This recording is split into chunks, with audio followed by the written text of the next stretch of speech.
ladies and gentlemen, of course this is your man Joshua once again. So Joshua nicyo bafitiye kuri uno munsi. By the way, hari indirimbo yigeze gusohoka ngo icyange umukobwa, buriya mugabo nago nayi nawe mubabwiyeho nsenge yumva, by the way nsenge yumva kubatamuzi no kuri yaciye mu buzima bukayitse ukuntu, ubuzima bwo hasi.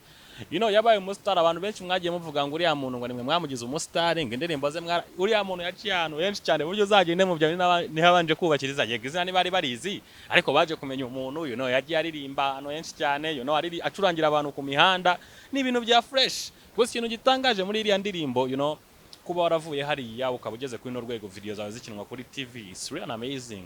Ikintu gitangaje muri zino ndirimbo hagiye hagaragaramo abakinnyi ba filime batandukanye nko iriya Gisupusupu hagaragayemo ngira ngo Njuga. So ku ya kabiri yitwa icanga umukobwa hagaragaramo kandi gahongo bita Kibonke. Iriya ndirimbo mu by'ukuri hari abantu bakora video mukagira ngo wenda nago baziruhiriyemo, hari abantu bavunikiye muri ziriya video muri byuka bazuriya mukobwa ngo ikintu cyamugoye muri iriya video ni umutego yebana nuza yakubise Kibonke.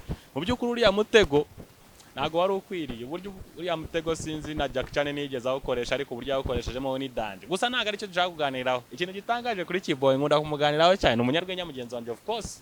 Ndizera ko comments zitari buze zisa nabi noneho ngo wibasiye abandi bantu. Njya nibasira abahanze, reka nibasire umunyarwenya mugenzi wanyu Kibonke nguyu.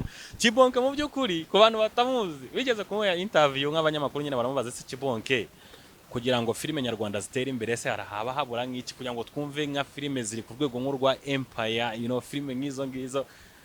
Kibonke umukaritasi yarabeshye ngo ikintu kibura noneho arabura no makamera ahenze ya HD, ibintu nk'ibyo ngibyo, aho no mudage arabeshye. Koze njyewe ubwanjye niba mubona neza n'ubyukuri twabonye aba acteurs benshi cyane. Burya niba mwibuka ino filime ya kera bitaga Komando, umuntu bayikinnye dore n'uyu nguyu Schwarzenegger. Uyu Schwarzenegger muri kureba rero kugira ngo akinire ya filime ya Komando, mu by'ukuri ngo byamusabye baramubwiye kugira ngo akinire ya role byamusabye gutakaza ibiro 80. Ndakubwiza ukuri Schwarzenegger arakinnye iriya filime ibiro 80 arabitakaza. Ndende ndavuga mu Rwanda ko dufite abacteurs nka ba Kibonke, bakazamo mu Rwanda bakavuga Kibonke, ino filime tugiye gukina, ino role tugiye kuguhereza, ndagira ngo Kibonke utakaza ibiro 50. Ndakubwiza ukuri Kibonke yabajyamo umwenda. Icyo gihe na filime izahindura izina. Niba filime barayise amarira y'urukundo izaba ari amarira y'inzara, cyangwa niba bayita Seburiko kumve ngo bahise Flash, koza araho Kibonke azanyura amakamera namubona agiye ko tutamubona kumbe yatambutse deje.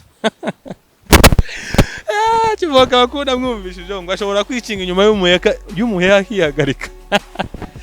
Let's meet next time. That's what I had for you.